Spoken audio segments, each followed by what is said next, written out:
阿 Ken， 你點樣睇馬來西亞歌迷咁多年以來嘅支持，同埋對今次同海外觀眾見面有啲咩期待呢？馬來西亞嘅歌迷咧係特別熱情啦，特別正能量啦，特別開心嘅。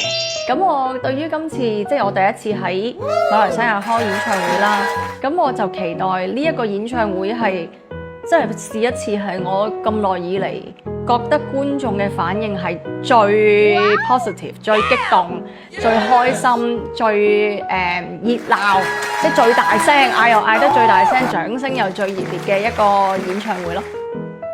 阿 Ken， 你有冇咩説話想留俾馬來西亞嘅歌迷聽？我想同馬來西亞嘅歌迷講呢，就係我好掛住你哋啦。我要喺我嘅演唱會嗰度見到你，唱歌俾你聽。我哋到時見啦。我有出世也有一種智慧，全面